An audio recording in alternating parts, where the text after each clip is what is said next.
Assalamualaikum warahmatullahi wabarakatuh. Perkenalkan, nama saya Rifki Dio Putra dengan NIM B1 B12 1051, Prodi Ilmu Pemerintahan, Fakultas Hukum, Universitas Jambi. Di sini saya akan memberikan materi untuk UTS mata kuliah Keuangan Negara mengenai APBD Kabupaten dan Kota. Slide yang pertama yaitu saya akan menjelaskan apa itu APBD. APBD adalah Rencana Keuangan Tahunan Pemerintah Daerah yang dibahas dan disetujui bersama oleh pemerintah daerah dan DPRD dan ditetapkan dengan peraturan daerah.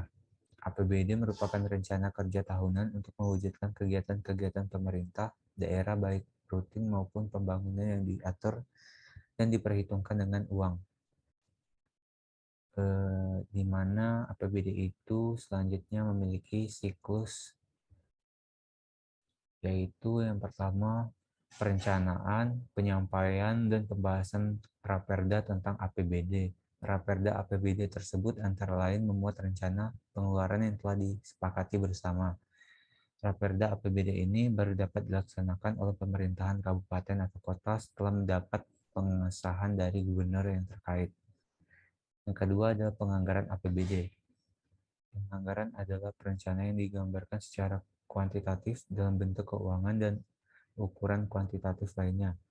Untuk menentukan sebuah penganggaran diperlukan beberapa pihak dalam penyusunan anggaran tersebut, seperti pihak prinsipil atasan, agen bawahan. Penganggaran harus menjadi prioritas utama karena keuangan adalah kerangka operasi bisnis. Pelaksanaan penetapan Perda tentang APBD dan peraturan kepala daerah tentang penjabaran APBD. Tahap terakhir adalah penetapan Raperda APBD dan rancangan peraturan kepala daerah tentang penjabaran APBD yang telah dievaluasi tersebut menjadi peraturan daerah tentang APBD dan anggaran sebelumnya. 4. Laporan dan pertanggungjawaban dalam evaluasi Raperda tentang APBD dan rancangan peraturan kepala daerah tentang penjabaran APBD. Raperda APBD pemerintahan kabupaten atau kota yang telah disetujui dan dirancang peraturan kepala daerah tentang penjabaran APBD sebelum ditetapkan oleh bupati, wali kota harus disampaikan kepada gubernur untuk dievaluasi. Adapun siklus APBD kabupaten kota adalah sebuah proses penetapan APBD melalui tahapan perencanaan. Menurut ketentuan dari pasal 104 Permendagri nomor 13 tahun 2006, Rapenda beserta lampiran-lampiran yang telah disusun dan disosialisasikan kepada masyarakat untuk selanjutnya disampaikan oleh kepala daerah kepada DPRD paling lambat pada minggu pertama bulan Oktober tahun anggaran sebelumnya dari tahun anggaran yang direncanakan untuk mendapatkan persetujuan bersama. APBD yang harus disertai dengan nota keuangan. Raperda APBD tersebut antara lain memuat rencana pengeluaran yang telah disepakati bersama. Setelah mendapat pengesahan dari gubernur yang terkait, selanjutnya menurut pasal 108 ayat 2 Permendagri nomor 13 tahun 2006, apabila dalam waktu 30 hari setelah penyampaian Raperda APBD gubernur tidak mengesahkan agenda Raperda tersebut, maka kepala daerah, bupati, atau wali kota berhak menetapkan Raperda tersebut menjadi peraturan kepala daerah. Yang kedua ada penganggaran. Penganggaran perencanaan dan penganggaran daerah merupakan cermin dari efektivitas pengelolaan keuangan daerah yang baik untuk menunjang keberhasilan.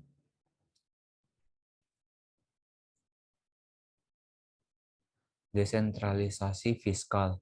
Proses perencanaan dimulai dari rencana pembangunan jangka panjang daerah (RPIPD) dengan memperhatikan rencana pembangunan jangka menengah nasional. Untuk menentukan sebuah penganggaran diperlakukan beberapa pihak dalam penyusunan anggaran tersebut, seperti pihak prinsipil atau atasan dan bawahan. Lalu penganggaran harus menjadi prioritas utama karena keuangan adalah kerangka operasi bisnis.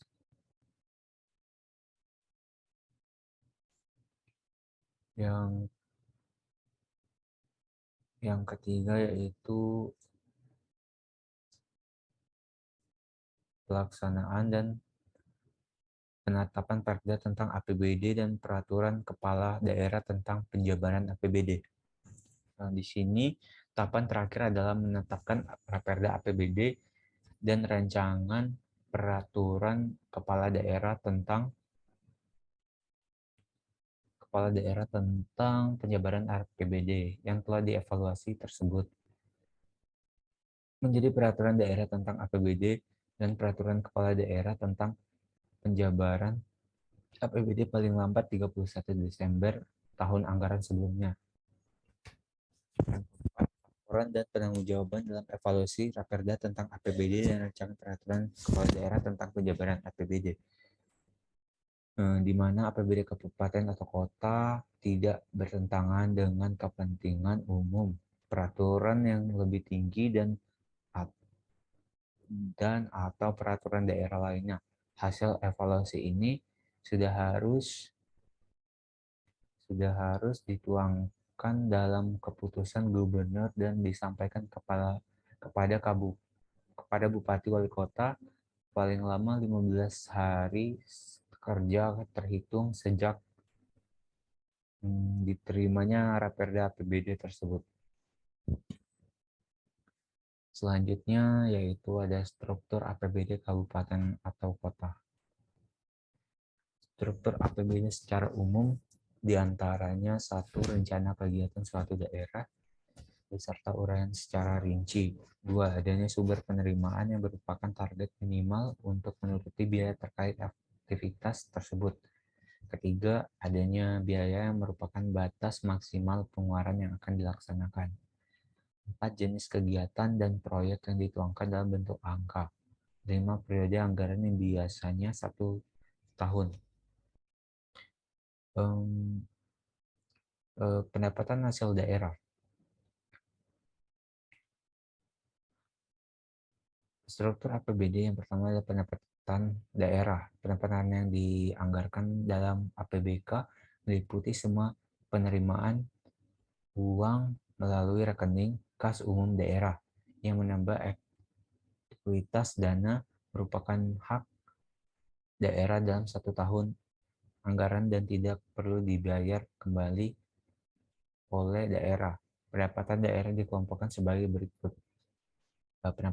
Pendapatan asli daerah, yaitu ada pajak daerah berdasarkan UU nomor 34 tahun 2000 tentang perubahan atas UUD nomor 18 tahun 1997 tentang pajak daerah dan retribusi daerah dalam Saragi 2007.61. Yang dimaksud dengan pajak daerah adalah iuran wajib yang dilakukan oleh seorang pribadi dan badan kepala daerah tanpa imbahan langsung yang seimbang yang dapat dipaksakan berdasarkan peraturan perundang-undangan yang berlaku yang digunakan untuk membiayai penyelenggaraan pemerintah daerah, kabupaten atau kota, antara lain ialah pajak hotel, pajak restoran, pajak hiburan, pajak reklam, pajak penegakan jalan, perencanaan, pajak pengambilan bahan galian golongan C, dan pajak parkir.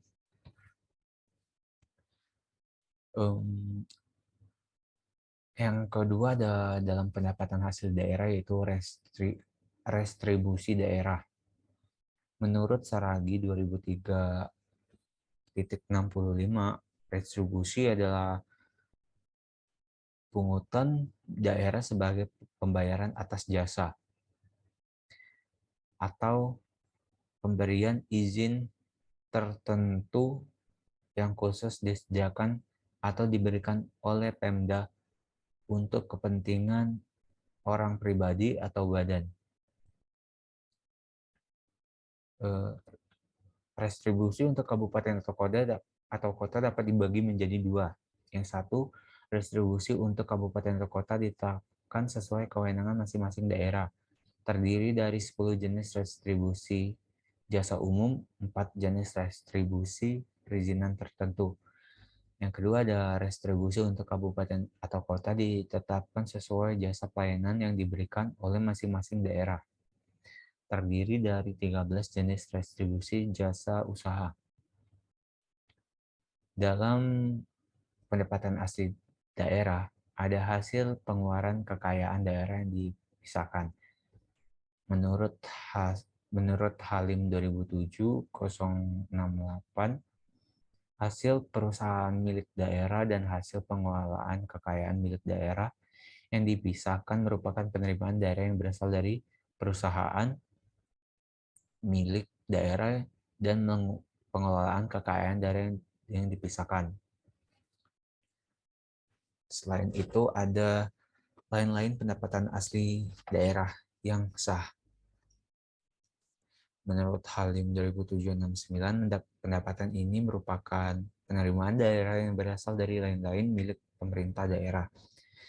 Adapun jenis pendapatan ini meliputi objek pendapatan berikut: hasil penjualan aset daerah yang dipisahkan, penerimaan jasa, giro, pekerjaan, penerimaan ganti atas kerugian, kehilangan, kekayaan daerah. Yang kedua, dalam struktur APBD ini ada dana perimbangan. Dana perimbangan adalah alokasi dana yang berasal dari pemasukan APBN. Dana perimbangan ini nantinya akan dialirkan kepada wilayah otonom. Tujuan dari pemberian dana perimbangan sendiri adalah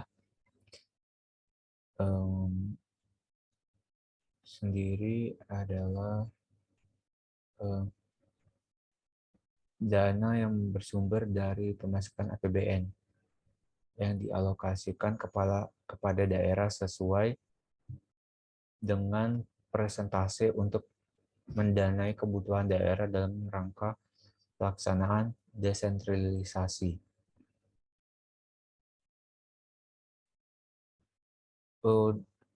Dana alokasi umum meliputi DAU, dana alokasi khusus, DAK, serta dana bagi hasil DBH.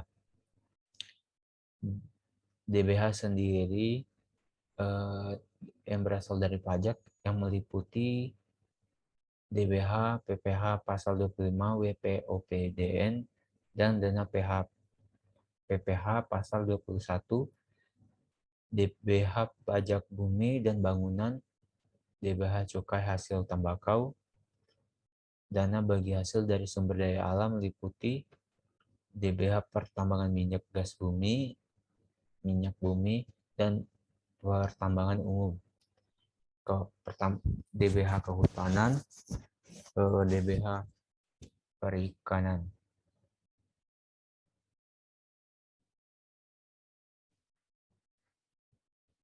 Dalam pembiayaan memiliki dana alokasi umum. Dana alokasi umum atau DAU merupakan dana yang bersumber dari pemasukan APBN yang dilakukan untuk provinsi serta kabupaten atau kota dengan provinsi sesuai dengan kewenangan yang sudah ditentukan pemerintah daerah.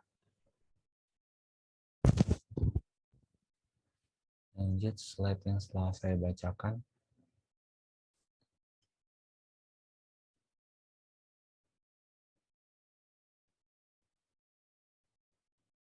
Lain-lain pendapatan dari daerah yang sah. 1.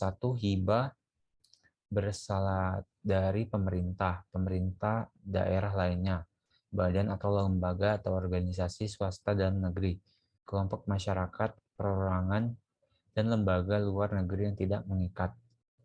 Kedua, ada dana darurat dari pemerintah dalam rangka penanggulangan korban atau kerusakan akibat bencana alam.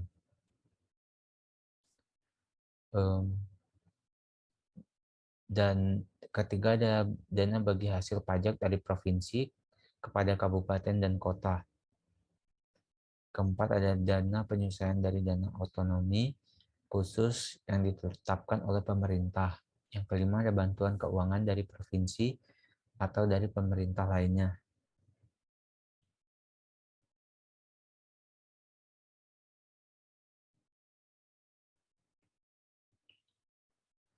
Dalam pengeluaran daerah adalah semua pengeluaran kas daerah pada periode tahun tertentu menjadi beban daerah. Bentuk-bentuk pengeluaran daerah itu pembiayaan cicil pokok utang piokok jatuh tempo, 2 penyertaan modal daerah, 3 dana cadangan, 4 pemberian pinjaman daerah.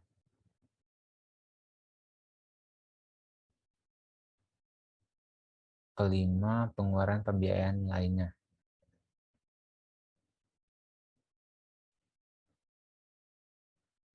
Dalam belanja daerah sendiri, belanja daerah merupakan semua kewajiban daerah yang diakui sebagai pengurang nilai kekayaan bersih dalam periode tahun anggaran yang bersangkutan. Berdasarkan Kependagri nomor 29 tahun 2002, belanja terdiri dari belanja daerah aparatur daerah, kedua belanja pelayanan publik, ketiga bagi hasil dan bantuan keuangan, keempat belanja tidak tersangka atau tidak terduga. Berdasarkan Permendagri nomor 13 tahun 2006, belanja menurut kelompok belanja terdiri dari belanja langsung dan belanja tidak langsung. Di sini terdapat slide yang materi menjelaskan apa itu belanja langsung dan apa itu belanja tidak langsung. Selanjutnya, pembiayaan. Pembiayaan ini terdiri atas penerimaan pembiayaan dan pengeluaran pembiayaan. Ketiga, ada sisa lebih perhitungan anggaran tahun belanja. Dalam penerimaan pembiayaan ada semua penerimaan rekening kas umum daerah, antara lain berasal dari penerimaan pinjaman penjualan obligasi pemerintah kota, hasil privatilisasi perusahaan daerah, penerimaan kembali pinjam yang diberikan kepada entitas lain, penjualan investasi permanen lainnya, dan pencairan dana cadangan. Dalam pengeluaran pembiayaan yaitu semua pengeluaran yang perlu diterimakan kembali baik pada tahun anggaran yang bersangkutan maupun pada tahun anggaran berikutnya dan diselenggarakan secara bruto dalam APBD. Sisa lebih perhitungan anggaran tahun belanja atau SILPA adalah sisa lebih pembiayaan anggaran, yaitu selisih antara defisit anggaran dengan pembiayaan neto. Ada pembiayaan yang sengaja direalisasikan pada akhir tahun sebelumnya untuk operasionalisasi awal tahun. Dalam angka SILPA juga mencapai 46 triliun. Ini dianggap overfinancing.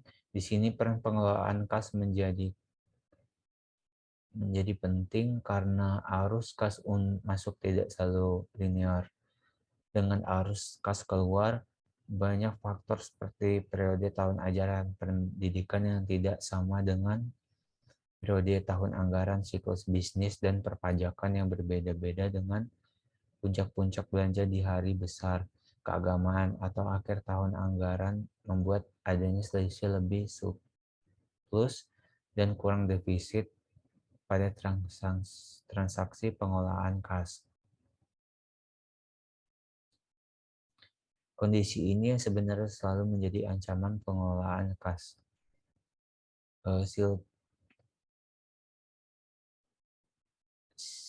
Sisa lebih perhitungan anggaran yaitu selisih lebih realisasi penerimaan dan pengeluaran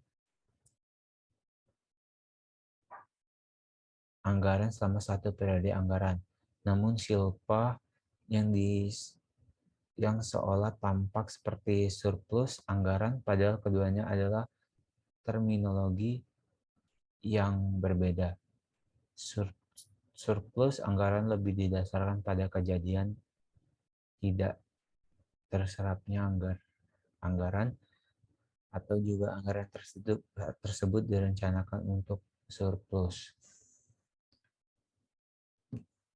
Sedikit itu materi yang saya berikan. Adapun contoh dari APBD anggaran kabupaten dan kota.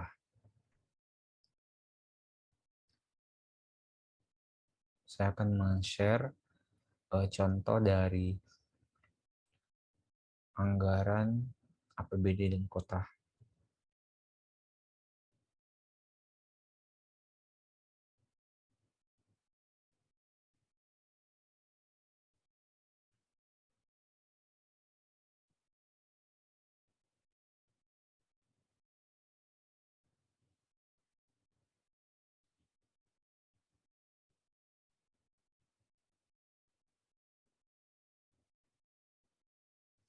Ya, di sini ada contoh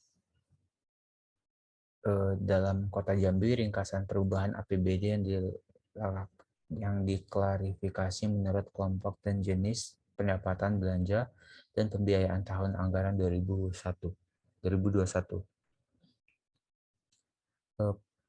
Di sini ada pendapatan daerah, seperti saya jelaskan pada materi sebelumnya, pendapatan asli daerah, pajak daerah, restribusi daerah, hasil pengelolaan kekayaan daerah yang dipisahkan. Di sini adalah angka perubahan dan setelah perubahan dan bertambah atau berkurangnya anggaran tersebut. Ada pendapatan transfer pemerintah pusat, pendapatan transfer antar daerah, lain-lainnya pendapatan daerah yang sah, memiliki dua, yaitu pendapatan hibah dan pendapatan lain-lainnya, pendapatan sesuai dengan ketentuan peraturan perundang-undangan. Pada belanja operasi, belanja pegawai, belanja barang dan jasa, setelah itu ada belanja bunga, setelah itu ada subsidi, belanja hibah, belanja bantuan sosial.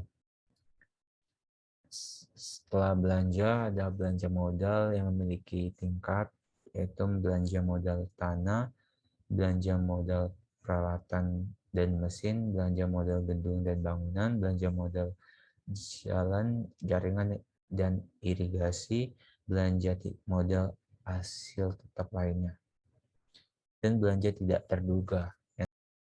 Berikut ini juga merupakan lanjutan dari contoh anggaran pembiayaan APBD kota dan kabupaten. Terdapat di Kota Jambi ringkasan perubahan APBD yang diklasifikasi menurut kelompok dan jenis pendapatan belanja dan pembiayaan.